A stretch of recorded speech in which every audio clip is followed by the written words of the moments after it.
ஒன்று சகுண பிரம்மம், இன்னொன்று நிர்குண பிரம்மம். ரெண்டு ரொம்ப முக்கியமான விஷயங்கள். அவ்வளோ லேசாக சகுண பிரம்மத்துக்கும் நிர்குண பிரம்மத்திற்கும் வித்தியாசம் கண்டுபிடிக்க முடியாதுங்க. அப்போ என்ன அதில் வியாச பகவான் உணர்ந்து அந்த தத்துவார்த்தத்தை இதில் வைத்திருக்கிறார் என்று பார்த்தீங்கன்னா, அருட்தந்தையுடைய தத்துவத்திலே நாம் ஓரளவுக்காக தெளிவு பெற்றிருந்தால் தான் இதை பிரித்து உணர்ந்து கொள்ளவே முடியும். ஏன்னா இந்த இரண்டு நிலைகளுக்கு மிகப்பெரிய விளக்கம் என்பது ஸ்லோகங்களில் வரல. அப்போ இருக்கிற ஸ்லோகத்தை வச்சு கொஞ்சம் ஆழமாக சிந்தனை செய்து பார்த்தா தான் சகுண பிரம்மத்திற்கும் நிர்குண பிரம்மத்திற்கும் பேதம் என்ன என்பதும், அது எவ்வளவு பெரிய அடிப்படை விஷயம் என்பதும், அதில் எது மனிதனுக்கு சாத்தியம் என்பதும் நமக்கு அர்த்தமாகும்.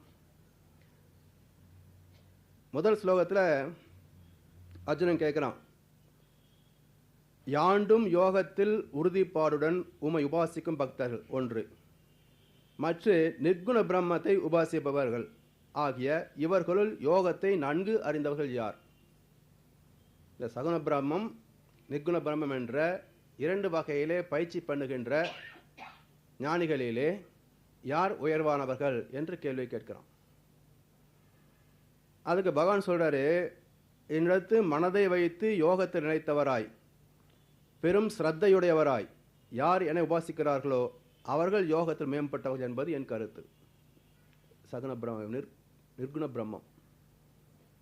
அப்போ சகுண பிரம்மத்துக்கும் நிர்குண பிரம்மத்துக்கும் என்ன விளக்கம்னு பார்த்துருவோம். முதல்ல சகுண பிரம்மம் என்பது பல குணங்களிலே இருக்கக்கூடிய தோற்றங்களை மையமாக வைத்து அதில் இருந்து இறை ஞானத்தை பெறுவது. இப்போ இந்த உடம்பு இருக்குது, உடல் மூலமாக இந்த வாழ்க்கையை நாம் வாழ்ந்து கொண்டிருக்கின்றோம். இந்த வாழ்க்கையிலே உடல் மூலமாகவும் மன இயக்கத்தின் மூலமாகவும் மற்ற சமுதாய உறுப்பினர் மூலமாகவும் பல அனுபவங்கள் தினசரி பார்க்கிறோம்.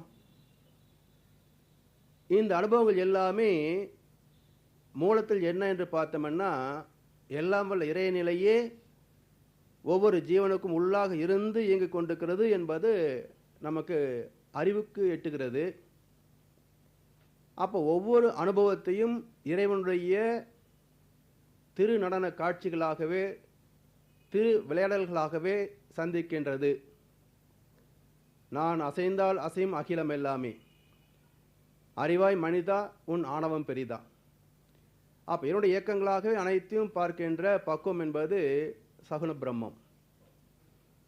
நிர்குண பிரம்மம் என்பது என்ன பார்த்தீங்கன்னா, இந்த அனைத்து இயக்கங்களுக்கும் தாண்டி எது மூலமாக இருக்கிறதோ, எது நிச்சலமாக இருக்கிறதோ, எது ஆதியாக இருக்கிறதோ அந்த ஆதி நிலையோடு அப்படியே லயமாகி அப்படியே இருக்கிறது. இது ரொம்ப நேரம் நிற்க முடியுமா? முடியாது. அப்போ நிர்குண பிரம்ம யோகம் என்பது பொதுவாக மனிதர்களுக்கு அவ்வளவு சாத்தியமான விஷயம் அல்ல. அதனால் மனித வாழ்க்கையில் வாழ்பவர்களுக்கு சகுண பிரம்மமே உயர்ந்தது. அதனால் முதல் ஸ்லோகத்தில் சகுண பிரம்மத்தை மேன்மைப்படுத்துகிறார். அப்போ சகுண பிரம்மம் உயர்ந்தது என்றால் அப்போ நிர்குணம் உயர்ந்தது இல்லையா என்று அடுத்த சந்தேகம் வந்துடுமே நமக்கு.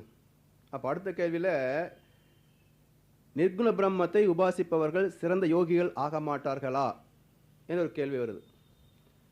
அந்த கேள்விக்கு 3வது 4வது ஸ்லோகங்களிலே எங்கும் சம புத்தியுடையவர்களாய் இந்திரியத்தை நன்கு அடக்கி பிரம்மத்தை நன்கு உபாசிப்பவர்களும் என்னையே வந்து அடைகிறார்கள் என்று 2 ஸ்லோகங்களிலே அந்த கருத்தை கொடுக்கிறார். அப்போ நிர்குண பிரம்மம் என்பது எது தோன்றாது இருந்து கொண்டு தோன்றுகின்ற அனைத்துக்கும் ஆதாரமாக இருக்கிறதோ, இயங்காத ஒன்று இயங்குகின்ற பிரபஞ்சத்தை தாங்கிக் கொண்டிருக்கின்றதோ, அனைத்துக்கும் எது ஆதாரமாக இருந்து கொண்டு ஆனால் எந்த விகாரமும் வித்தியாசமும் இல்லாமல் இருக்கிறதோ, தனக்கு என்று ஒரு மூலம் இல்லாமல் இருக்கிறதோ, எங்கேருந்து பிரம்மம் உருவாச்சுங்க? அது ஆதி மூலம். அதுதான் நிர்குண பிரம்மம்.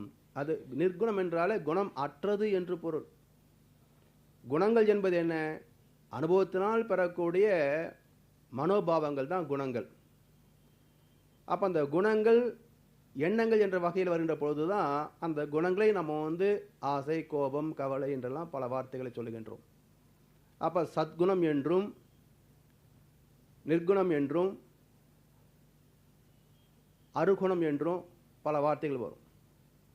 அப்போ அந்த குணங்கள் தீது நன்று என்று இரண்டாக கொண்டு வரும். அப்போ அந்த குணங்கள் அற்ற நிலை நிர்குணம், அதுதான் இறைவனுடைய ஆதி நிலை. அதனால் அந்த நிலை அடைவது என்பது சாதாரண மனிதனுக்கு ரொம்ப நேரம் சாத்தியம் இல்லை, கொஞ்ச நேரம் கூட ரொம்ப கஷ்டப்பட்டு தான் சாதிக்கலாம்.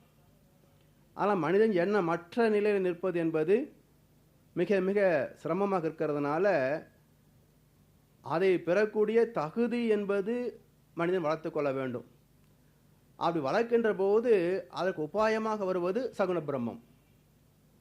நிர்குண பிரம்மத்தை அடைவதற்கு உபாயமாக வருவது சகுண பிரம்மம். சகுண பிரம்மம் என்ன? வாழ்க்கை அனுபவங்களோடு இணைந்து இறை உணர்வோடு வாழ்ந்து போகிறது சகுண பிரம்மம். அப்போ அந்த சகுண பிரம்மத்தையும் பின்பற்றி அங்கிருந்து நிர்குண பிரம்மத்துக்கு போகிறதுக்கு என்னென்ன வழிமுறைகள் என்று சொல்கின்ற போது, நிர்குண பிரம்மத்தில் சித்தம் வைப்பவருக்கு பிரயாசை மிக அதிகம். பிரயாசைன்னா ரொம்ப முயற்சி எடுக்கணும், பிரம்ம பிரயத்தனம் என்று சொல்லுவாங்க இல்லையா, அதுபோல் மிக மிக கடுமையான முயற்சியும் வைராக்கியமும் இதெல்லாம் இருந்தால் தான் நிர்குண பிரம்மத்துக்கு போக முடியும். ஏன் அப்படின்னா, உடல் உணர்ச்சி என்பது எப்போ இருக்கக்கூடியது தானே. அந்த உணர்ச்சி அற்ற நிலை என்பது எப்போ வருதுங்க? நமக்கு ஆழ்ந்த தூக்கத்தில் வரும், அல்லது கோமா ஸ்டேஜில் வரும், அப்போ செத்து போயிட்டா வரும். இந்த மூன்று நிலை இல்லை அப்படின்னாக்க உணர்வு அற்ற நிலை வருதா? இல்லைங்களா? அதுக்கு என்ன பேருங்க? தியானத்தில் ஆழ்ந்து போனால் அது வரும், அறிதுயில் நிலை. அதனால் பொதுவாக எல்லா ஜீவன்களுக்கும் மனிதர்களுக்கும் உடல் உணர்ச்சி உடையார்க்கு நிர்குண பிரம்மம் நிஷ்டையடைதல் அரிதாகும். அப்போ என்ன பண்ணியாகணும்? உடல் உணர்ச்சிகளை தாண்டியாகணும். தேகாபிமானம் இருக்கிற வரைக்கும் நிர்குண பிரம்மம் சாத்தியம் இல்லை. அப்போ எல்லாம் மர என இழந்த நலம் சொல்லாய் முருகா சுரோபதியே. அப்போ எல்லாவற்றையும் இழந்து மறந்து தன்னையும் இழந்த நிலை எதில் இழக்கிறான்? உன்னிலே நான் அடங்க என்னுள்ளே நீ விளங்க. அப்போ நான் என்ற இந்த இயக்கமே தன் மூலமாகிய தெய்வம் என்ற இயக்கத்தோடு லயமாகிவிட்டால் அதுதான் நிர்குண பிரம்மம். அப்போ அது சில வினாடிகள் அல்லது ஒரு நிமிஷங்கள் சாத்தியமாகலாமே தவிர நீடித்த நேரம் அதில் நிலைப்பது என்பது சாதாரணமாக சாத்தியம் இல்லை. அதனால் சகுண பிரம்மம் என்பது ஈஸி. அது கூட எவ்வளோ கஷ்டம்ன்றது அடுத்த ஸ்லோகத்தில் வருதுங்க. அப்படி ஞான முதிர்ச்சி அடைபவனுக்கு தேகத்தினுடைய உணர்வு என்பது குறைந்து கொண்டே வரும். ஞான முதிர்ச்சி என்கின்ற அந்த பயிற்சியில் உள்ளவர்கள்ன்ற போது அந்த பயிற்சி நிலையிலே உடல் உணர்வுகள் இருந்துக்கிட்டு தான் இருக்கும். அதனால் சகுண பிரம்மத்தின் மூலமாக பயிற்சிகளை துவங்குகின்றோம். அப்போது யார் வினை அனைத்தையும் எனக்கு அர்ப்பித்து என்னையே பரகதியாக கொண்டு சிதைவரா யோகத்தால் என்னை தியானித்து வணங்குகிறார்களோ, சித்தத்தை என்பால் வைத்து அதில் நிலைக்கின்றார்களோ, அவர்களை நான் மரண சம்சார சாகரத்தினின்று கரையேற்றுகிறேன்.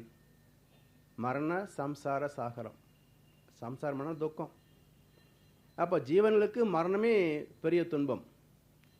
அந்த மரணமே இல்லாத சாகா நிலைக்கு கொண்டு போகிறேன். அப்போது உடல் போயிடும், ஆனால் அந்த ஆத்மா என்பது மீண்டும் பிரபாத நிலைக்கு போய்விடுகிறது. அப்போது மனிதன் ஒவ்வொரு நிலையிலேயும் சகுண பிரம்மம் என்ற அந்த பயிற்சியை துவங்கி நிர்குண பிரம்மம் என்ற அந்த முக்தி நிலைக்கு, முழுமை நிலைக்கு போக வேண்டும். 9வது ஸ்லோகத்தில் சித்தத்தை என்பால் உறுதியாக வைக்க இயலாவிடின் அபியாச யோகத்தால் என்னை அடைய விரும்பு. இப்போ சகுன பிரம்மம் என்பது எல்லா இயக்கத்திலேயும், தோற்றத்திலேயும், செயல்களிலேயும், விளைவுகளிலேயும் இறைவனே தான் இருந்து வெளிப்பட்டு கொண்டிருக்கிறான் என்ற உணர்வு. என் செயலாவது யாதொன்றும் இல்லை என்று உடலுக்குள்ள இருக்கின்ற இறைவனே எல்லாவற்றையும் நடத்தி கொண்டிருக்கிறான் என்றும் அந்த இறை உணர்வோடு நடத்துவது என்பது சகுன பிரம்மம். ஆனால் எல்லா நேரமும் இறை உணர்வோடு இருக்க முடியுதா? இல்லைங்களா? அப்போது நல்லா ஆழ்ந்து ஏதோ அமைதி நிலையில் இருந்துகிட்டு இருப்போம். ஏதாவது சத்தம் கேட்குதுன்னு சொன்னால் அது என்ன சத்தம் கேட்குது என்னன்னு பாரு அப்படிம்போம். ஏதாவது நமக்கு பிடிச்ச விஷயமா இருந்தேன்னா எழுந்து போய் வேடிக்கை பார்க்க போயிடுவோம் இல்லையா? அப்போ என்னாச்சுங்க, இப்போது தனக்குள்ளாக இருந்த அமைதிக்கு அடித்தளமான பேரமைதி தெய்வம், அந்த தெய்வத்தோடு மனம் கொஞ்சம் லயமாகி நின்றுச்சு. அதுக்கடையில் ஏதோ சத்தம் வந்தோடனே மனம் இங்கேருந்து அங்கே போச்சு.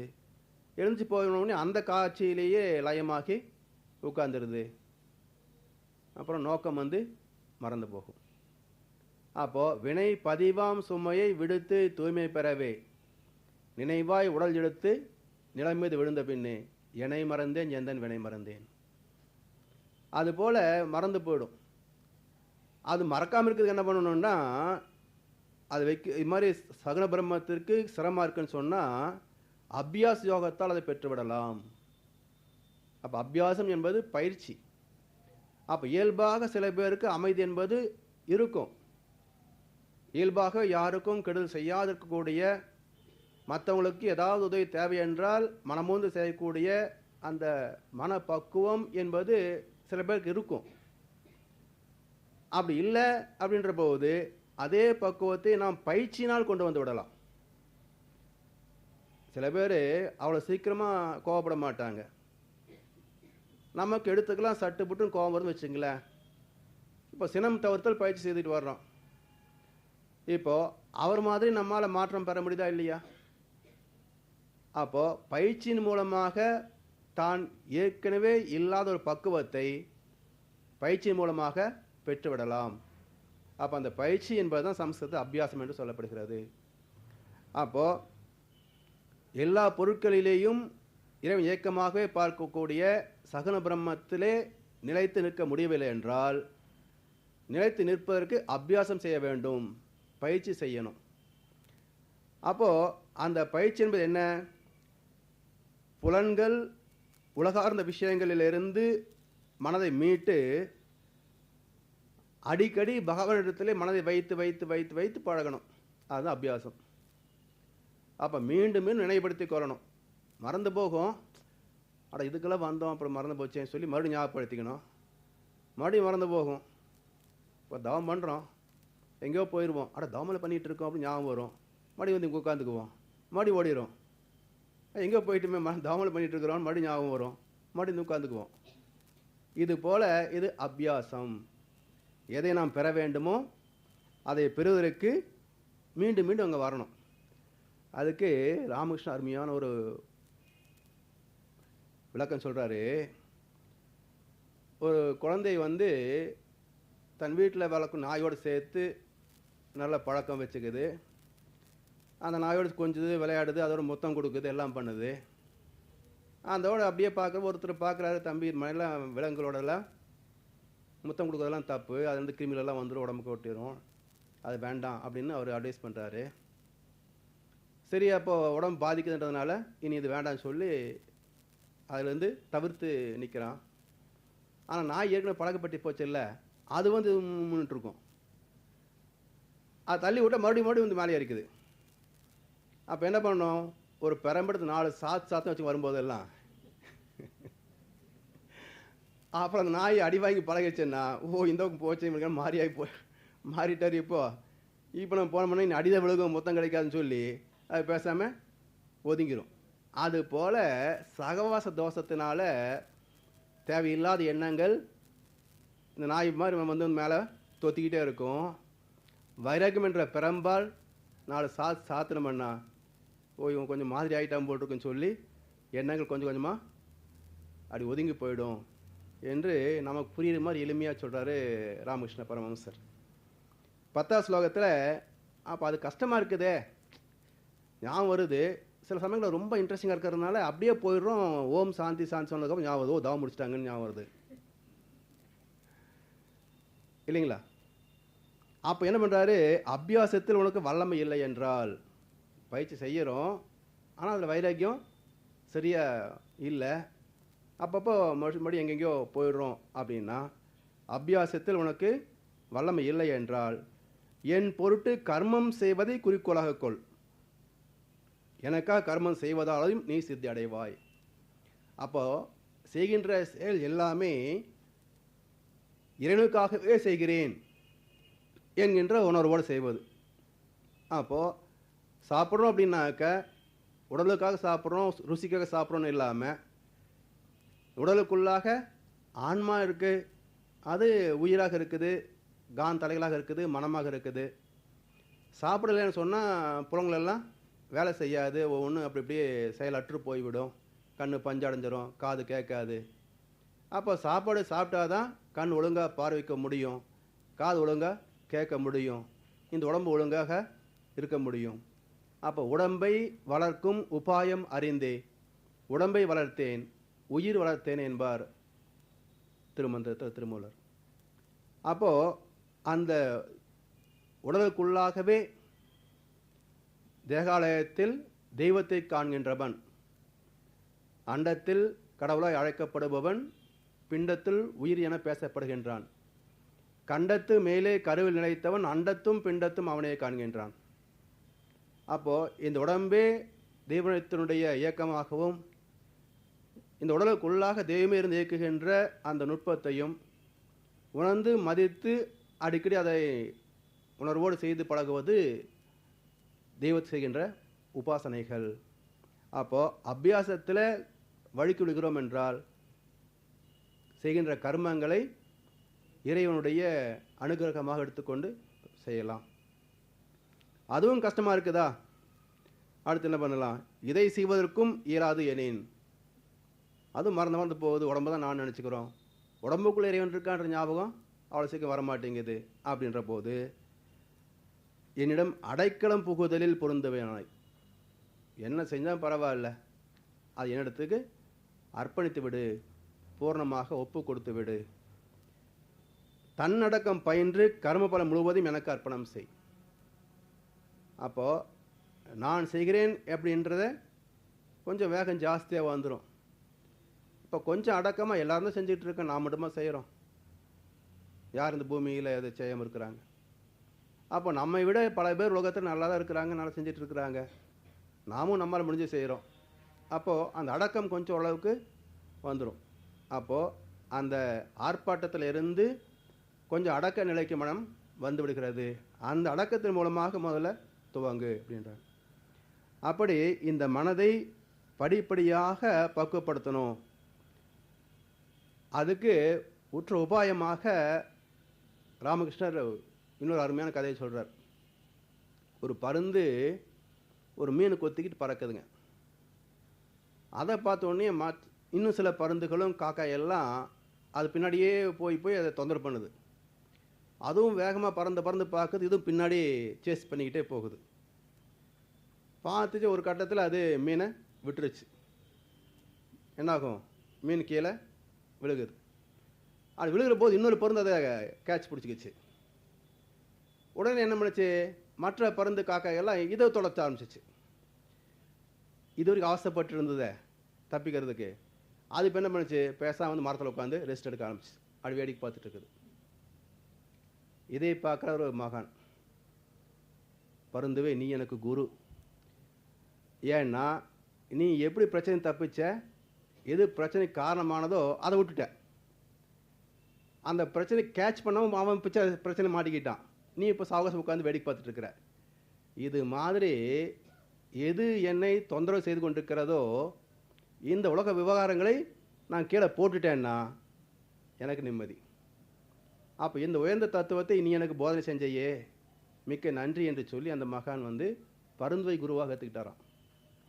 அதுபோல மனிதன் பொருள், புகழ், செல்வாக்கு, புலன் இன்பங்கள் என்ற இந்த அனுபோக பற்றுகளை விடாத வரைக்கும் ஞானம் என்பது எங்கேயோ நிற்கும். அதனால பற்று அற்ற கண்ணு பிறப்பறுக்கும் மற்றும் நிலையாமை காணப்படும் என்பார் வள்ளுவர். பற்று அற்ற கண்ணு பிறப்பு அறுக்கும் மற்றும் நிலையாமை காணப்படும். பிறப்பு அறுப்பது என்று சொன்னால் மீண்டும் இன்னொரு உடம்பை தேடுறது இல்லை. ஆத்மா வந்து பூமியை களத்தை விட்டு மேலே போயிடும். அதுக்கு மேலாக மற்றும் நிலையாமை காணப்படும். எது நிலையாமை? இந்த பூமியில் உள்ள இந்த பிரபஞ்சத்தில் உள்ள அனைத்து இயக்கங்களுமே நிரந்தரம் இல்லை, நிலை இல்லாதது. எது நிலையானது என்றால் பிரம்மம் ஒன்றே நிரந்தரமானது, நிலையானது, சாஸ்வதமானது. அப்போ இந்த நிலையில்லாத ஒன்றை கண்டுவிட்டால் நிலையானதை பிடித்துவிடும்.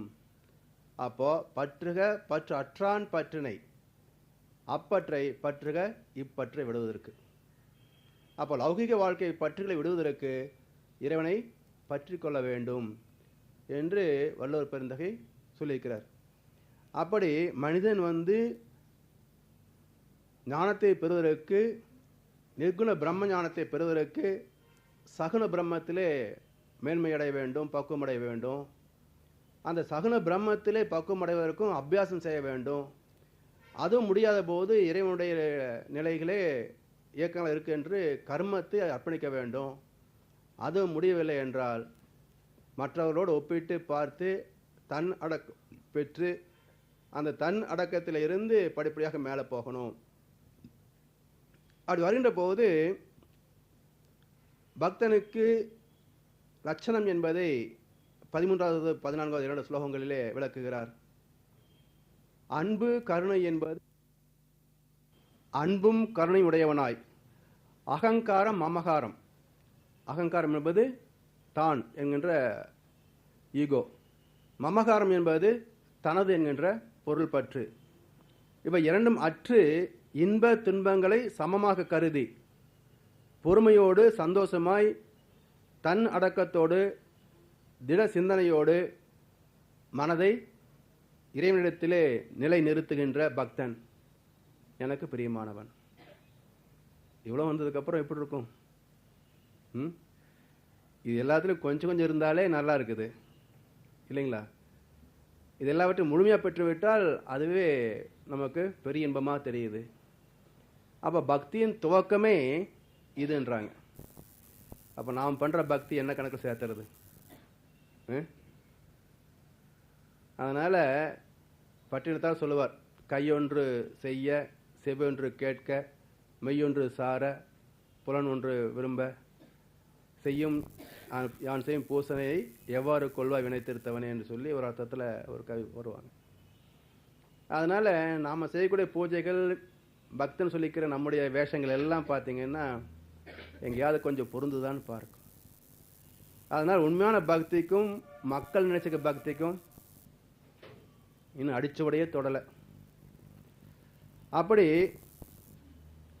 யார் ஒருவன் எல்லா மன சார்ந்த குணாம்சங்களிலிருந்து விடுபட்டு இறை சிந்தனையோடு வாழ்க்கை நடத்துவதற்கு இறை தன்மையே அன்பும் கருணையாக இருக்கிறது என்பதை உணர்ந்து கொண்டு அந்த அன்பும் கருணையமாக வாழ்வதற்கு ஏற்ற வகையிலே பயிற்சிகளை மேற்கொள்கின்றார்களோ அவங்க தான் பக்தியில் நுழைகிறார்கள்.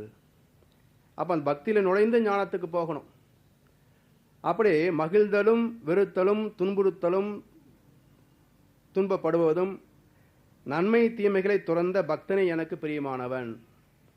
அப்போ பக்துடைய லட்சணங்கள் எல்லாம் என்னன்னு பார்த்தீங்கன்னா இந்த 4 நிலைகளிலே உள்ள மனோபாவங்கள், அதாவது இன்ஃபீரியாரிட்டி அண்ட் சுப்பீரியாரிட்டி காம்ப்ளெக்ஸ் சொல்வார்கள். மற்றவரை விட தான் உயர்ந்தவன் என்று நினைப்பதும், மற்றவர்களை விட தான் தாழ்ந்தவன் என்று நினைப்பதும், இதெல்லாமே இல்லாமல் அது யதார்த்தமாக அதோட நிலைகள் இருக்கிறது என்ற யதார்த்தத்தை ஏற்றுக்கொள்ளக்கூடிய பக்குவத்தை பெறுகின்ற பொழுதுதான் பக்தியை துவக்கமாகிறது. உலகத்தை பற்றிய எண்ணங்களும் கவலைகளும் உன் மனதை சஞ்சலப்படுத்தும்படி செய்து கொள்ளாதே. செய்ய வேண்டிய காரியம் ஒவ்வொன்றையும் அதன் காலத்திலே செய். ஆயினும் உன் மனம் எப்பொழுதும் ஈஸ்வரன் நிலைத்திருக்கட்டும் என்று ராமகிருஷ்ண பரமஹம்சர் ஒரு குறிப்பை கொடுக்கிறார். அப்படி இந்த 20 ஸ்லோகங்களிலே பக்தி என்பதை எப்படி மனிதன் பின்பற்ற வேண்டும் என்ற கோட்பாடும், அந்த பக்தியின் மூலமாகவே மனிதன் பயிற்சிகளிலே படிப்படியாக முன்னேறி சகுன பிரம்மம் என்ற நிலையிலே உயர்ந்து அதிலிருந்து அடுத்து நிர்குண பிரம்மம் என்ற நிலைக்கும் உயர வேண்டும். அப்படி உயர்கின்ற பொழுது தான் அந்த முக்தி நிலை என்பது, மோட்ச நிலை என்பதை மனிதன் பெற முடியும். இப்போ இந்த பக்தி யோகம் அப்படின்றத மனிதனிடத்திலே உள்ள குணாம்சங்களை மையமாக வைத்து தான் சொல்லப்படுகிறது. அப்போ இந்த அத்தனை சிக்கல்களுக்கும் அபியாசம் பண்ண முடியல, பகவானுடைய செயலாகவே பாவனை பண்ண முடியல, மற்றவர்களை தனக்கு மேலாக ஏற்றுக்கொள்ளவும் முடியல. இதுக்கெல்லாம் என்ன காரணம் பாருங்க? ஒரே காரணம், ஈகோ, தன்முனைப்பு. அப்போ நானே மற்ற அனைத்தையும் விட உயர்ந்தவன் என்கின்ற முனைப்பு தான், தன் முனைப்பு தான் அதுக்கு காரணம். இப்போ இந்த தன் முனைப்பு என்பது என்ன என்று தெரிந்து கொள்ளவில்லை என்றால் அதை தாண்ட முடியுமா? இல்லைங்களா? தன் முனைப்புன்னு சொல்லுகிறோம். அப்போ தன்முனைப்பு என்றால் என்னன்னு புரியணும் இல்லையா? அது தவறா சரியா? இப்போ நானே எல்லாவற்றையும் உயர்ந்தவன் என்று நினைக்கிறோம், எல்லா மனிதனும் நினைக்கிறோம். நினைக்கிறது யார்? ஏற்கனவே சொன்னது போல, இப்போ நான் படிக்கிறேன், நான் கேட்கிறேன், நான் நடக்கிறேன். சரி, ஏன் உடம்பு நல்லா இல்லை, ஏன் மனசு நல்லா இல்லைன்னா ரெண்டுக்கு என்ன வித்தியாசம்? நான் வேறு, மனம் வேறு. அப்போ நான் நடக்கிறேன்னு சொன்னால் உடம்பு நடக்குதா, எது நடக்குது? நடக்குது உடம்பு தான். அப்போ நான் நடக்கிறேன்னு சொன்னால் உடம்பா? ஏன் உடம்பு சரியில்லைன்னு சொன்னால் அப்போ யாரு சொல்கிறது? யாரு? அப்போது ரெண்டும் ஒன்று தான். நான் நடக்கிறேன் என்று சொல்லுவதும் என்னுடைய உடம்பு சரியில்லை என்று சொல்கிறதும் ரெண்டும் ஒன்று தான். எப்படி? உடம்பு நடக்கிறது இல்லை, உடம்புக்குள்ள சக்தி இருந்து உடம்பை நடக்க வைக்கிறது, இல்லைங்களா? அப்போ அந்த சக்தி என்பது தான் இந்த உடலுடைய செல் அமைப்பு சரியா இல்லைன்னு சொன்னால் அந்த சக்தி உடல் முழுவதும் சீராக ஓட முடியாத பொழுது உடலுக்கு அது வலியாக, நோயாக, மனம் அதை துன்பமாக உணர்கிறது. அப்போது எது இந்த உடலை கருவியாக கொண்டு நடக்கிறதோ அதுவே தான் இந்த உடல் செல்களிலே குழப்பம் ஏற்படுகின்ற பொழுது அந்த சக்தி என்கின்ற இயக்கம் சீராக நடக்காததுனால இந்த உடலில் ஏற்படக்கூடிய முரண்பட்ட நிலையே வலியாக உணர்கின்ற போது என் உடம்பு சரியில்லைங்குது. அப்போது நான் செய்கிறேன் என்பதும் என்னுடையது என்பதும் ஒரு மூலம் இருக்கிறது. அந்த மூலம் உயிர் என்ற ஆற்றல். அந்த உயிருக்கு மூலம் பேராற்றல் இருக்கின்ற தெய்வமே. அப்போ தெய்வமே இந்த உடலுக்குள்ளாக இருந்து உயிராக, மனமாக வாழ்ந்து கொண்டிருக்கிறது. அப்போ அந்த தெய்வம் தான் உயர்ந்தவன் என்று நினைப்பது உண்மையா பொய்யா? சரிதானே? அப்போ இந்த உடலுக்குள்ளாக தெய்வமே இருந்தெங்குவதனால அந்த தெய்வமே தான் உயர்ந்தவன் என்று நினைப்பதில் உண்மையை தவிர தவறு கிடையாது. எங்கே அது தவறாக மாறுது? நான் மட்டுமே உயர்ந்தவன் என்று நினைக்கின்ற பொழுது அதுதான் தன்முனைப்பாக மாறுகிறது. தன்னை போலவே எல்லாருக்குள்ளேயும் அதே தெய்வம்தான் இருந்து இயங்குகிறது என்பதை உணராத பொழுது மற்றவர்களை பேதப்படுத்தி பார்க்கிறது, பிரித்து பார்க்கிறது. நான் வேறு, அவங்க வேறு, அவங்க வேறு, அவங்க வேறு, அது வேற அப்படின்னு ஒன்றாய் வேறாய் பலவாய் பார்க்கிறது. அப்போ என்ன ஆகுதுங்க? ரெண்டு கடையில் ஒப்பிட்டு பார்க்கிறது. அப்போ தன்னை இந்தந்த வகைகளிலே உயர்ந்தவனாகவும் இந்தந்த வகைகளிலே அவர்கள் உயர்ந்தவர்களாகவும் இப்படி பேதப்படுத்தி படுத்தி பார்க்கிற போது எதெல்லாம் தான் உயர்ந்திருக்கிறதோ அது கர்வமாக மாறுகிறது. எதெல்லாம் தனக்கு கம்மியாக இருக்கிறதோ அதில் தாழ்வு மனப்பாய் வந்து போகுது. அப்போ அதை அடைய வேண்டும் என்ற ஆசை வருகிறது. அடைய முடியவில்லை என்றால் கோபம் வருகிறது, கவலை வருகிறது. இதெல்லாம் என்ன? ஒரே மாயை தான். எந்த ஒன்று எல்லாமாக இருக்கிறதோ அதை அறியாத மாயையே இதற்கு காரணம். அப்போ அந்த மாயை என்ற இயக்கம் எதுன்னு பார்த்தீங்கன்னா அது வாழ்க்கை அனுபவங்கள், அது மனம். அதனால மனிதன் இந்த மனம் என்ற வாழ்க்கை அனுபவ தொகுப்பு, அது ரெண்டா இருக்கு, சஞ்சித கர்மா பிராரப்த கர்மா என்ற இரண்டு தொகுப்பா இருக்குது.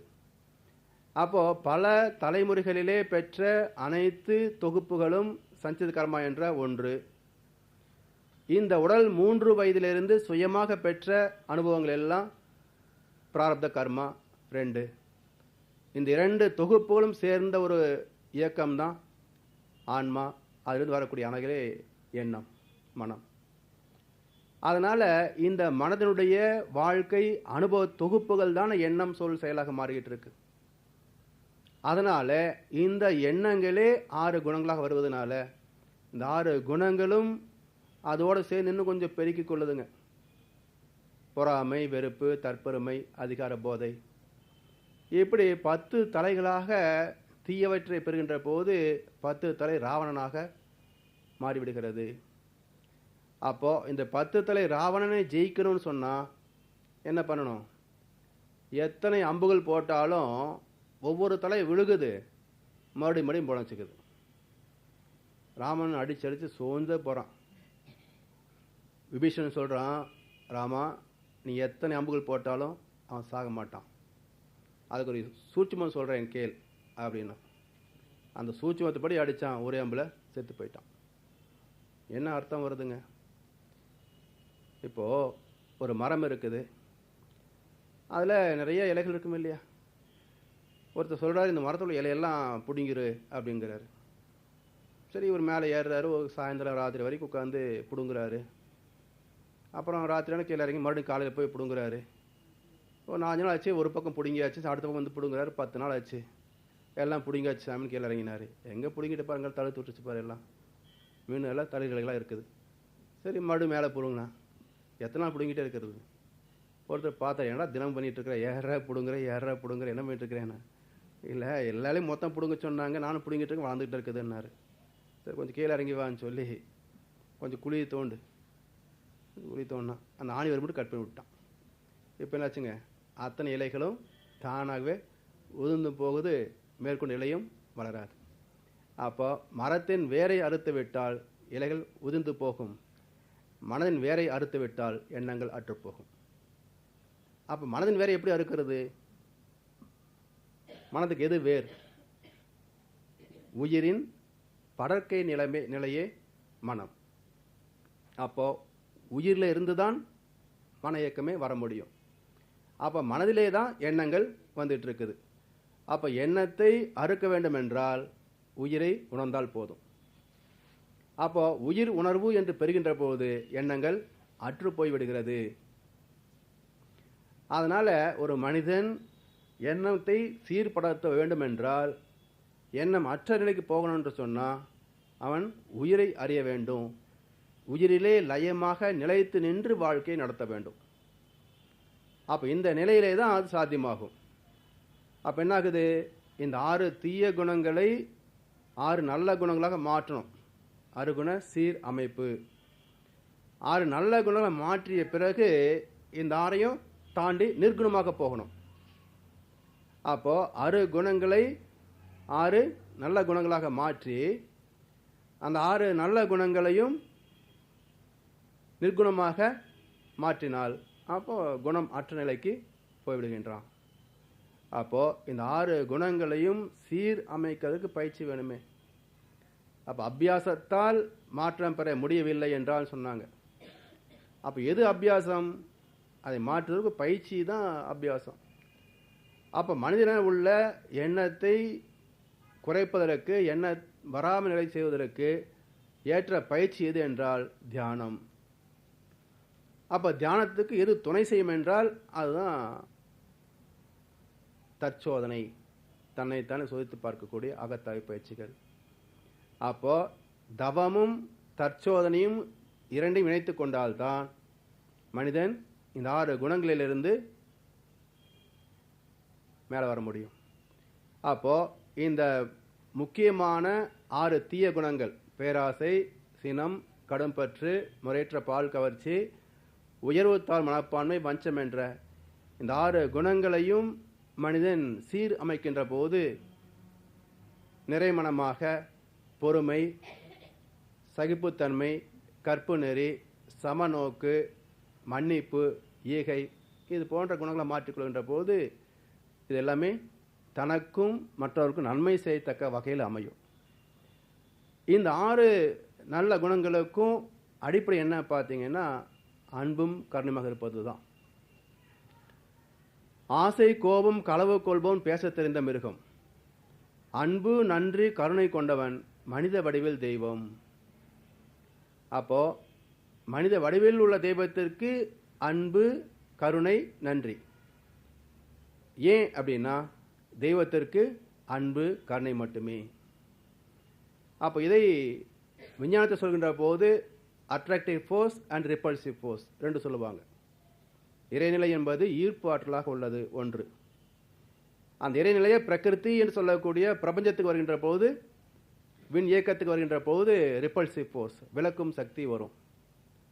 அப்போ அந்த இறைவனுடைய ஈர்ப்பு சக்தியும் அந்த ஈர்ப்பு சக்தியால் உருவான விண் இயக்கத்திலே உருவாகக்கூடிய விளக்கும் சக்தியும் ரெண்டும் சேர்கின்ற போது காந்தலைகளாக மாறுகிறது என்று பார்த்தோம்.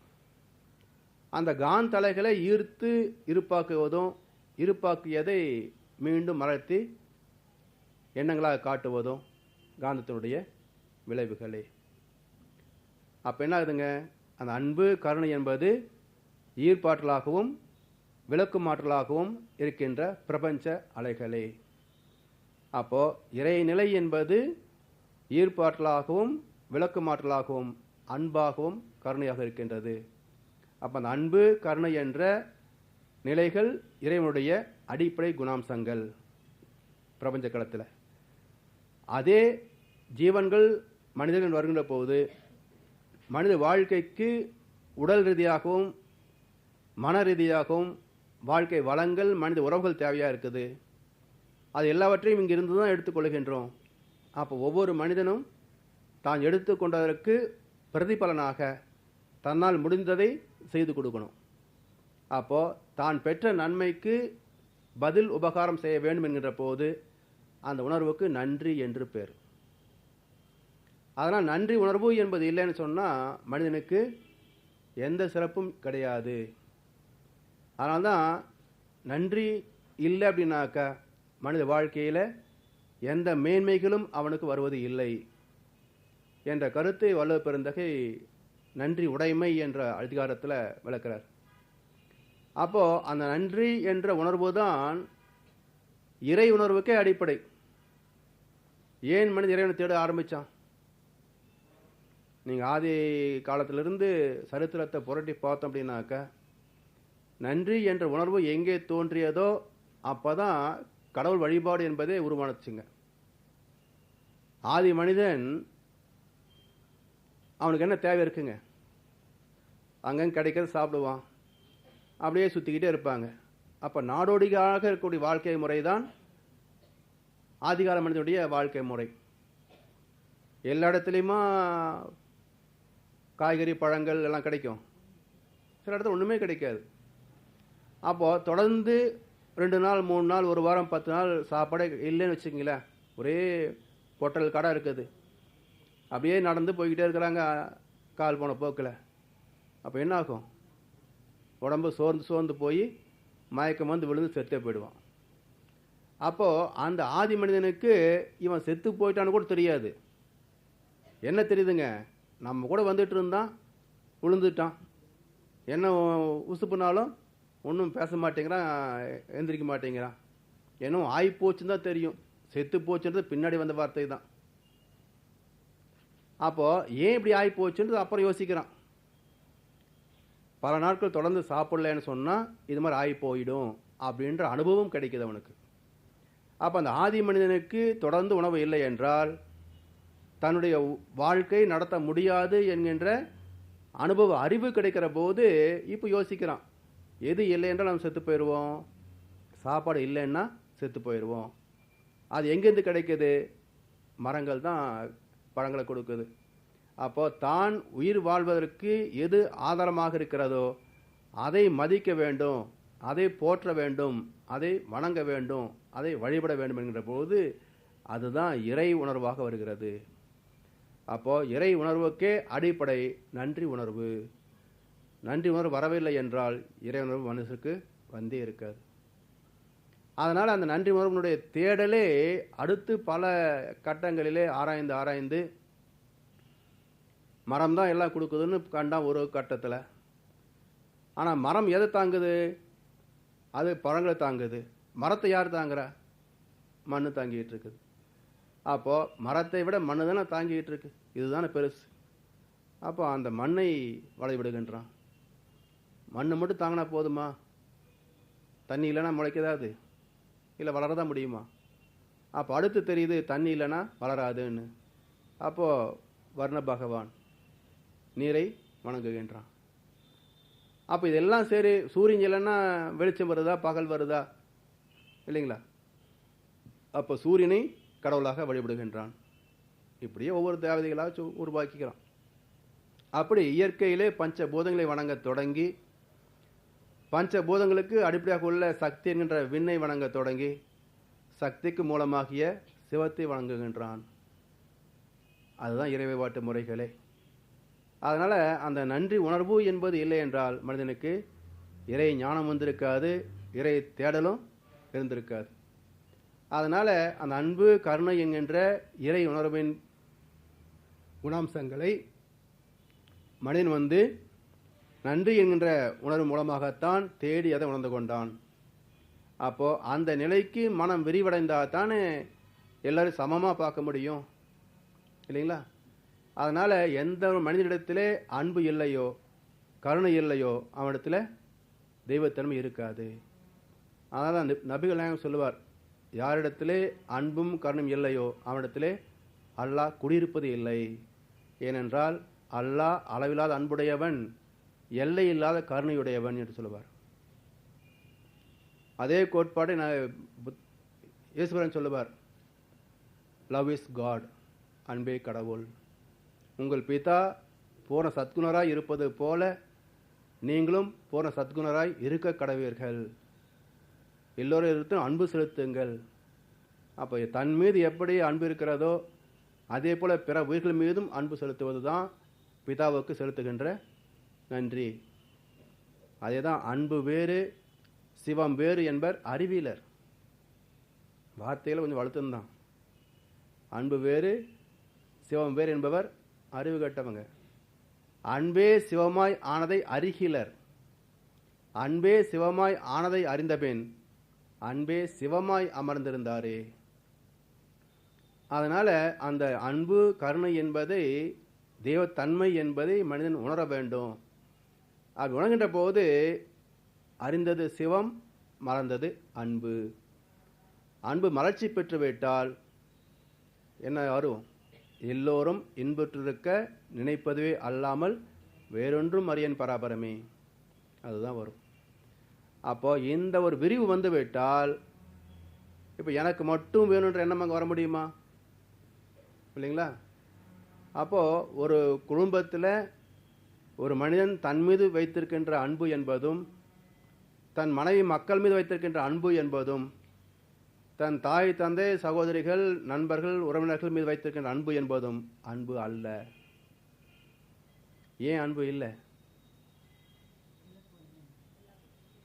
வள்ளுவர் சொல்லுவார், குழல் இனிது யாழ் இனிது என்பர் தம் மக்கள் மழை சொல் கேளாதவர். பக்கத்து வீட்டு குழந்தை இல்லை, நம்ம வீட்டு குழந்தை கொஞ்ச நாள் தான் அவ்வளோ சந்தோஷமாக இருக்கும் நமக்கு. பக்கத்து குழந்தை தத்து பற்றி பேசிக்கிட்டு இருந்தேன்னாக்கா சனி எப்போ பார் கத்திக்கிட்டே இருக்குது, தூங்க விடுதா, ஒரு டிவி பார்க்க விடுதா. அப்போ அந்த குழல் இனிது யாழ் இனிது யார்? தம் மக்கள் மழை சொல் கேளாதவர், பக்கத்து குழந்தை இல்லை. அப்போ இது அன்பா பாசமா? எல்லை கட்டினால் பாசம், எல்லை இல்லை என்றால் அன்பு. அப்போ தன்னை போல பிறரை என்னும் தன்மை, அந்த தன்மை வர உள்ளத்திலே கருணை வேண்டும். அப்போது அன்பு கருணை இல்லாத மனசில் விரிவு இருக்காது. விரிவு வராமல் அன்பும் இருக்காது. அதனால் எல்லையில்லாத இறைநிலையே அன்பாக இருப்பதனால அன்புக்கும் எல்லை கிடையாது. அப்போது தன் குழந்தையை போலவே பக்கத்து குழந்தை நேசிக்கக்கூடிய மனம் விருந்து விட்டால் அதுதான் அன்பு. தன் குழந்தை மட்டும் நல்லா இருக்குன்னு நினச்சா அது பாசம். அப்போ அந்த குழந்தை கொஞ்சம் கம்மியானாலும் நமக்கு கோபம் வரும், எரிச்சல் வரும், அது திருத்தணுன்ற அக்கறை வரும். சொல்லி திருத்தலாம், சொல்லி திருத்த முடியலன்னா அடித்து திருத்தலாம், அடித்து திருத்த முடியலன்னா துரத்தி விட்டுடலாம். அதனால் பல குடும்பங்களில் இது நடக்குதா இல்லையா? அப்போது குழந்தைகள் ஏன் தவறு பண்ணுறாங்க பாருங்கள். சொன்னால் உதவுலுகுன்ற இடத்துல தான் தவறு பண்ணுவாங்க, தெரியாமல் தப்பு பண்ணுறது. அப்போது சொன்னால் கைடன்ஸ் கிடைக்கும்ன்ற மாதிரி இருந்ததுன்னா தான் செய்த தவறை தன்னுடைய தாய் தந்தை இடத்துல சொல்லுவாங்க, இது செஞ்சேன் இன்றைக்கி அப்படிமா, தப்பாச்சு இப்படியெல்லாம் அது விலை வருமே அப்படின்னா திருத்தி கொடுத்து பார்ப்பான். நீ அப்படியா பண்ண அப்படின்னு நான் சாத்து ஆரம்பிச்சோம்னாக்க அடுத்து நம்மகிட்ட ஒன்றுமே சொல்ல மாட்டான். ஆனால் செய்யாமல் இருப்பானா அது செஞ்சுக்குவான். அப்போது தன் குழந்தையுடைய அன்பை கெடுக்காது அவனுடைய உணர்வுகளையும் தேவைகளையும் அனுபவங்களையும் மதித்து ஏற்றுக்கொண்டால் தன் குழந்தை செய்யக்கூடிய தவறு முதல்ல தந்தைக்கு தாய்க்கு மட்டும்தான் தெரியும். அப்படி இல்லைன்னா ஊரானுக்கெல்லாம் தெரிஞ்சுக்க அப்புறம் அம்மாவுக்கா தெரியும். உன் பையன் சந்திரன் தம் அடிக்கான்னு தெரியுமான்னு சொல்லுவான் எல்லாரும் பார்த்துக்க. அப்புறம் அன்பு கொடுத்துருந்தா முதல் சைடு தம் அடிக்கும்போது சொல்லிவிடுவான் வந்து, இன்னைக்கு தம் அடித்தேன் நல்லா தான் இருந்துச்சு அப்படின்னு சொல்லிவிடுவான் வந்து சாயந்தரமே. அதனால் அன்பு என்பது நம்முடைய அனைத்து மேன்மைகளையும் காக்க வல்லது. அதனால் தன்னிலை தொடங்கி இறைநிலை வரைக்கும் அதை விரியக்கூடியது. அப்போ எல்லா இடத்துலையும் அன்பு என்பது நமக்கு நன்மைகளை செய்யக்கூடியது. அப்போ பக்தி என்பதற்கு நம்பிக்கை என்று ஒரு பொருள் உண்டு, அன்பு என்று ஒரு பொருள் உண்டு. அதனால் அந்த பக்தி என்பது நம்ம தவறாக புரிஞ்சுக்கிட்டதுனால தான் பக்தியினால் கோயிலுக்கு போகிறது, தேங்காய் உடைக்கிறது, சாமி கும்பிட்றது, அர்ச்சனை பண்ணுறதுன்றதுனால அது நம்பிக்கை அன்பு என்று வருகின்ற போது இது இன்னும் நாத்திக மாதிரி தெரியுதேன்னு தோன்றிவிடும். பக்தி இல்லாத மனதில் ஞானமே வராதுங்க. ஏன் அப்படின்னா தேவபக்தி, குரு பக்தி, பதிபக்தி, பத்னி பக்தி.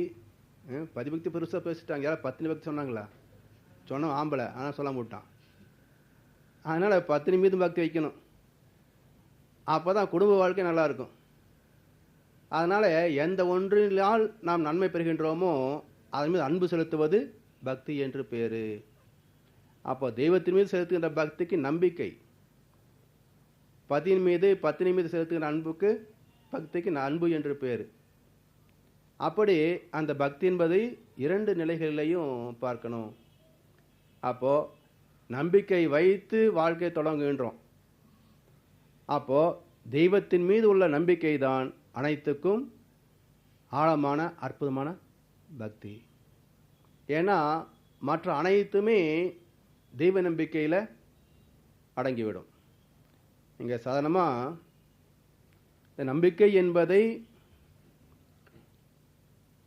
மகாபாரதத்தில் ஒரு அருமையான ஒரு காட்சியை கொடுப்பார்.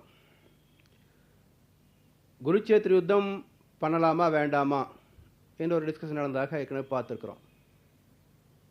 அப்போது பீஷ்மர் இடத்துல கிருஷ்ண பரமாத்மா கேட்குறார், பீஷ்மா சமாதானம் போயிடலாமா அப்படின்னு. பீஷ்மன் சொல்கிறான், பீமன் சொல்கிறான், நீ சமாதானமெல்லாம் போக முடியாது, அவங்ககிட்ட போய் பிரயோஜனம் கிடையாது. அதனால் இது வரைக்கும் எத்தனையோ நமக்கு அவமானம் வந்திருக்குது. கேவலம் கிருஷ்ண பரமாத்மாவே தூது போய் நாடு கிடைக்கல, அவன் திருப்பி அனுப்பிட்டா வெறுங்கையோட அப்படின்ற இன்னொரு அவச்சொல்லாவது வராமல் இருக்கட்டுமே, அதனால் நீ பேசாமல் இரு அப்படின்னா. ஏன் அவன் வந்து கொடுக்க மாட்டேன் நிச்சயமாக சொல்கிற அப்படின்னு அடுத்த கேள்வி கேட்குறாரு. அப்போது பீமன் சொல்கிறான், என்னுடைய கையில் இருக்கிறது என்னன்றான், சத்ருகாதை என்ற கதை. இந்த கதா யுத்தத்தில் உலகத்தில் நான் தான் மிகச்சிறந்தவன். அப்போ குருச்சேத்திர யுத்தம் வந்து அதில் துரியோதன் நானும் கதா யுத்தத்தில் இறங்கினோம்னாக்கா எப்படி இருக்கும் அப்படின்னு நினச்சி பார்த்து அவன் நாட்டை கொடுத்துருக்கணும். அதுக்கு பயப்படட்டா போகிறான். அர்ஜுனுடைய காண்டிபத்தை கண்டு பயந்தாவது நாட்டை கொடுத்துருக்கணும். அதுக்கும் அஞ்சாவிட்டால் போகிறான். நாங்கள் 2 பேரும் சேர்ந்து யுத்தம் செய்தால் எப்படி இருக்கும் அப்படின்னு நினச்சி பார்த்தாவது நாட்டை கொடுத்துருக்கணும். அதுக்கும் அஞ்சாவிட்டால் போகிறான். பாஞ்சாலியுடைய கற்பை கண்டு பயந்தாவது நாட்டை கொடுத்துருக்கணும். அதுக்கும் மதிக்காட்டான் போகிறான். தெய்வமாகிய நீ எங்களுக்கு எப்போது துணையாக இருக்கிறாய். அப்போ தெய்வத்துடைய சகாயத்தை விட ஒரு மனுஷனுக்கு வேற என்ன வேணும்? அப்போ தெய்வமே மனிதனுக்கு துணையாக இருக்கின்ற போது அவங்க பக்கம் ஜெயம் இருக்கும் அப்படின்னு நினைத்தாவது அவன் நாட்டை கொடுத்துருக்க வேண்டும். இப்படி 5 வகைகளிலே சிந்திக்காமல் பயப்படாமல் இருக்கக்கூடியவனுக்கு சமாதானம் பிரயோஜனம் இல்லை. அப்போது தன்னுடைய வலிமை மீது நம்பிக்கை வைப்பது தன்னம்பிக்கை. தன்னோடு சார்ந்தவனிடத்தை வைக்கின்றது துணை நம்பிக்கை. 2 பேரும் சேர்ந்து செயல் செய்தால் எப்படி இருக்கும் என்பது இணை நம்பிக்கை. மனைவியின் மீது கற்பின் மீது வைப்பது கற்பு நம்பிக்கை. எல்லாற்றும் மேலாக தெய்வத்தின் மீது வைப்பது தெய்வ நம்பிக்கை. அப்போ தன்னம்பிக்கை, துணை நம்பிக்கை, இணை நம்பிக்கை, கற்பு நம்பிக்கை, தெய்வ நம்பிக்கை, இந்த 5 வகைகளே மனித வாழ்க்கை ஓடிக்கிட்டு இருக்கும். அப்போ நம்பிக்கைனா என்ன? ஒரு அடிப்படையான கேள்வி இருக்கு. எது நம்பிக்கைன்னு சொல்றது? நம்பினா நம்பிக்கையும் போம். எதை நம்புறது? இப்போ குடும்பத்தில் அம்மா அப்பா குழந்தைகள் எல்லாம் இருக்கிறோம். யாருக்காவது நிச்சயமா தெரியுமா இதுதான் நம்ம குழந்தைன்னு? இல்லை அந்த குழந்தைக்கு தான் தெரியுமா இதுதான் நம்முடைய அப்பா அம்மான்னு? எல்லாரும் சொல்கிறாங்க அம்மாவை பாரு அப்பாவை பாரு சொல்லி கொடுத்தாங்க, பார்த்து பார்த்து பழகிட்டு அம்மா அப்பான்னு சொல்லுது. சரி, குழந்தைக்கு தான் தெரியாது, பெற்றவங்களாக தெரியணும் இல்லையா இதுதான் நம்ம குழந்தைன்னு? சரி, டோக்கன் மாதிரி இருந்தா ஆஸ்பத்திரியில் சினிமா மாதிரி ஆயிரும் இல்லை, கிளைமேக்ஸ் தான் தெரியும் நீ இது உங்கள் அப்பா இல்லடான்னு. அப்போது யாரும் ஆர்என்ஏ டிஎன்ஏ டெஸ்ட் பண்ணி பார்த்து எடுத்துகிட்டு வரல குழந்தைய. இப்போ தான் சமீபத்தில் டிஎன்ஏ டெஸ்ட் பண்ணுறாங்களாமா மகாராஷ்டிராவிலாம், பேப்பரில் போட்டுருந்தேன் இல்லைங்களா? அப்போது நம்பிக்கை டோக்கன் மாதிரி இருக்காது நம்பிக்கையில் இதுதான் நம்ம குழந்தையும் வளர்த்துக்கிட்டு இருக்கிறோம். அந்த குழந்தையும் டோக்கன் மாதிரி இருக்காது நம்பிக்கையில் இதுதான் நம்ம நிஜமான அப்பா அம்மான்னு நம்பிக்கிட்டு இருக்குது. அப்போ வாழ்க்கையே நம்பிக்கையின் மேலே தான் துவங்குது. அதனால் அந்த நம்பிக்கையுடைய முழுமை என்பது உச்சக்கட்டம் என்பது தெய்வ நம்பிக்கை. ஏன் அப்படின்னா தெய்வமே அனைத்துக்கும் ஆதாரமாக இருக்கிறது மட்டும் இல்லை, அதனுடைய ஆத்மாவிலே கர்ம வினை பதிவுகளாக இருந்து கொண்டு அந்த கர்ம வினையினுடைய விளைவால் உருவாகக்கூடிய ஒரு கரு, அந்த குழந்தை வாழ்க்கையில் என்னெல்லாம் சந்திக்க வேண்டும் என்று ஏற்கனவே செய்த கர்ம பலனுக்கு உரிய விளைவாக கொடுப்பதனால என்ன ஆகுதுங்க? நம்முடைய வாழ்க்கையினுடைய அனைத்து வெற்றி தோல்விகளும் மேன்மைகளும் தாழ்வுகளும் எல்லாமே கர்ம வினையின் அடிப்படையில் நிச்சயிக்கப்பட்டு விடுகிறது. அப்போது நாம் எப்படி வாழ்க்கையில் எந்த நிலையை அடைய வேண்டும் என்பது ஏற்கனவே நிச்சயிக்கப்பட்டு விட்டது. அப்போது தன்னை நம்பினால் அதை மாற்றமைக்க முடியுமா அப்படின்னு பார்த்தீங்கன்னா தன்னம்பிக்கை என்பது வினை பதிவுகளை சார்ந்திருக்கிறது. சரி, நட்பு சேருகின்றோம். ஒரு சிலர் நல்ல நட்போடு இருக்கிறாங்க, ஒரு சிலர் நட்பாக இருந்து ஏமாத்திடுறாங்க. அப்போ ஏன் ஒருத்தனுக்கு நல்ல நண்பன் கிடைக்கிறான், ஏன் இன்னொருத்தருக்கு நண்பன் மாதிரி ஒருத்தன் ஏமாத்திட்டு போகிறான்? அப்போ இவனுடைய கருமையத்தில் உள்ள பதிவுகளே நல்ல பதிவாக இருந்தால் நல்ல நண்பராக சேர்றாங்க, வேண்மை கிடைக்குது. தீய பதிவு இருக்கிற போது இவனுக்கு துன்பத்தை கொடுப்பதற்காகவே ஒருத்தன் நண்பன் மாதிரி சேர்றான், சமயம் பார்த்து ஏமாத்திட்டு நழுவிடுறான். அதே போல் மனைவி என்பதும் கற்பு நெறி தான். ஆனால் சமயத்தில் மாறி போகிறது காரணம் என்ன பார்த்தீங்கன்னா இவனுடைய பதிவுகளே. அதே போல் கணவன் அமைவதும். அப்போ எல்லாவற்றுக்கும் அடிப்படையாக ஆதாரமாக உள்ளது எது என்றால் இயற்கை நீதிப்படி அமைகின்ற கர்ம வினை பதிவுகளே அடிப்படை. அப்போது அந்த கர்ம வினைகளை விளைவுகளாக கொடுப்பது எதுன்னு பார்த்தீங்கன்னா, தெய்வமே இருந்து கொடுக்கிறது. தெய்வம் நின்று கொள்ளும் என்று சொல்லுவாங்க. அப்போ விநாயகனே வினை தீர்ப்பவனே தான். விநாயகனே விளைவை தீர்ப்பவனே இல்லை. வந்த வினையும் வருகின்ற வல்வினையும் கந்தன் என்று சொல்ல கலங்கும். வினை தான் கலங்கும், விளைவு கலங்காது. அப்போ விளைவுகளுக்கு பேஸ் காரணம் என்ன பார்த்தீங்கன்னா வினைகள். அதனால் இறை உணர்வோடு மனிதன் வாழ்கின்ற போது செயல்கள் நல்ல செயலாக செய்யலாம், தவறான செயல்களை செய்யாமல் இருக்கலாம். அந்த காப்பு தான் தெய்வத்தினுடைய காப்பு. அந்த செயலுக்குரிய விளைவு யாரும் தடுக்க முடியாது. அதனால் தெய்வ நம்பிக்கையே மனிதனுக்கு அனைத்தும் கொடுப்பதனால அந்த தெய்வத்தினுடைய இயக்கத்தை புரிந்து கொண்டு விட்டால் மனிதனுக்கு வாழ்க்கையில் தெளிவு வந்துவிடும். அதனால் பக்தி என்பது நம்பிக்கை, பக்தி என்பது அன்பு. ஏன்னா பக்தி எங்கே கொண்டு போய் நிறுத்தும்? தெய்வத்துடைய சந்நிதியில் கொண்டு போய் நிறுத்தும். அப்போ தெய்வ சந்நிதி என்பது சந்நிதி என்றால் ஜங்ஷன் பாயிண்ட், சந்திக்கின்ற இடம். அப்போ இந்த ஆத்மா தன் மூலமாகிய பரமாத்மாவை சந்திக்கின்ற இடமே சந்நிதி. லயம் என்றால் ஆன்மா லயம் என்று பொருள். அப்போ இந்த ஆத்மா இறைவனோடு லயமாகுவதற்கு அபியாசங்களை மேற்கொள்ளுகின்ற இடம் ஆலயம், கோவில். அந்த அபியாசங்களை முறையாக செய்தால் தான் அது பிரயோஜனமாகும். இல்லைன்னு சொன்னால் கோவிலுக்கும் அர்த்தம் இல்லை, கும்பிட்றதுக்கும் பிரயோஜனம் இல்லை. அதனால் வாழ்க்கையில் எதை செய்கிறோமோ அதை தெரிந்து புரிந்து செய்தால் பலன்கள் சரியாக இருக்கும். தெரியாமல் புரியாமல் செஞ்சோம்னா பலன்கள் சரியாக வராது. அதனால தான் மனிதனுக்கு அந்த தெய்வத்தை பற்றிய ஞானம் வேண்டும் என்றார்கள். அப்போ அந்த ஞானம் என்பது சுய அனுபவம் இல்லையா? அப்படி அந்த சுய அனுபவத்தை பெறுவதற்கு உள்ள வழிவகைகளை தான் பல அத்தியாயங்களில் நம்ம தொடர்ந்து பார்த்து கொண்டிருக்கின்றோம். அப்போ பக்தி யோகம் என்று ஒரு 20 ஸ்லோகங்கள் தான் சொல்லியிருக்கிறாங்க. அந்த 20 ஸ்லோகங்களிலேயும் உடைய சாறு என்ன பார்த்தீங்கன்னாக்கா, அருகுண சீர் அமைப்பு. நம்மிடத்தில் உள்ள தீய மனோபாவங்களை, தீய எண்ணங்களை எல்லாம் தவிர்த்து நல்ல எண்ணங்களாக மாற்றுவதும், நல்ல குணாம்சங்களை கூட தவிர்த்து சத்திய நித்திய குணமாக நிர்குணமாக மாறுவதும், தெய்வத்தன்மையோடு லயமாக நிற்பதும், அதுதான் உச்சக்கட்டம். அப்போ பக்தியின் உச்சம் அன்பு என்பதே உண்மையான தெய்வத்தினுடைய ஆதி நிலை, ஆரம்ப நிலை. அப்போ அந்த நிலைக்கு மனிதனுடைய மனம் லயமாக நிற்க வேண்டும். அதுதான் முழுமை பெற்ற நிலை. அப்படி நிற்கிறதுக்கு நின்று அங்கிருந்து பார்க்குற போது என்னெல்லாம் தெரிகிறது என்று பார்த்தீங்கன்னா, ஒவ்வொரு இயக்கம் என்பது ஒன்று இருக்கிறது. அந்த இயக்கத்திற்கு மூலமாக இயக்குபவன் என்பது ஒன்று இருக்கிறது. அப்போ சேத்திரம் என்பது இயக்க களம். அந்த இயக்க களத்திலே இயங்குவது எது என்றால் சேத்திரஜன், அது தெய்வம்.